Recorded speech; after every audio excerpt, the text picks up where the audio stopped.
আসসালামু আলাইকুম রহমতুল্লাহি ওয়া বারাকাতুহু। সকল বাংলাদেশি এবং প্রবাসী ভাইদের প্রতি আমার সালাম।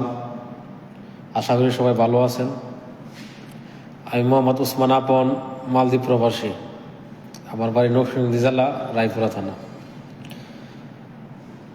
আমাদের দেশের মানুষ যখন কষ্টের মধ্যে থাকে, আমরা তখন ফেসবুকের মাধ্যমে, অনলাইনের মাধ্যমে যখন দেখি, তখন আমাদের অন্তরে খুব কষ্ট হয়।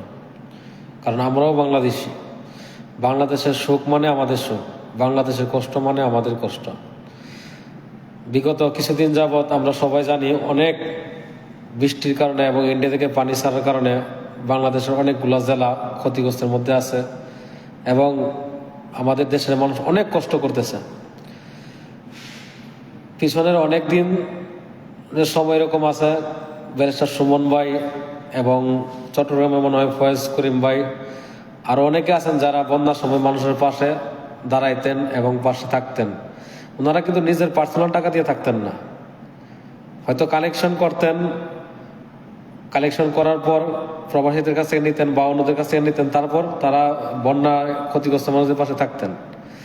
তো আমি একজন প্রবাসী ছোট মানুষ, আমার একটা আহ্বান রইল, আমাদের দেশের মধ্যে যারা বড় বড় লোক আছেন এবং যারা আমানতদারী লোক আছেন, আপনারা আল্লাহর জন্য অতি তাড়াতাড়ি মাঠে নেমে যান এবং কালেকশনের ব্যবস্থা করে দেন। আমরা প্রবাসীরা আমাদের দেশের মানুষের বিপদের সময় পাশে থাকতে চাই। বাংলাদেশে অনেক প্রবাসী অনেক দেশে আছে, ওনারা যদি কিছু কিছু করে হেল্প করে তাহলে অনেক হেল্প হবে।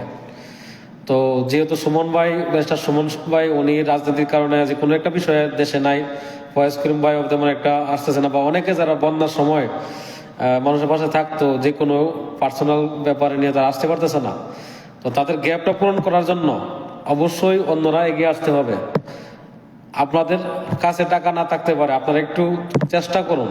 চেষ্টা করলে প্রবাসীরা সবসময় দেশের মানুষের জন্য জান প্রাণ দিয়ে করতে প্রস্তুত আছে ইনশাল্লাহ।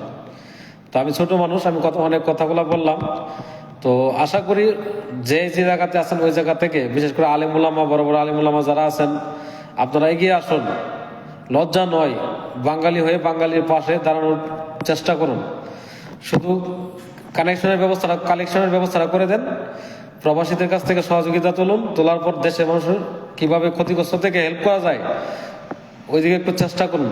সবার প্রতি আমার এই আহ্বান রইল। আসসালামু আলাইকুম রহমতুল্লাহি ওয়া বারাকাতুহু।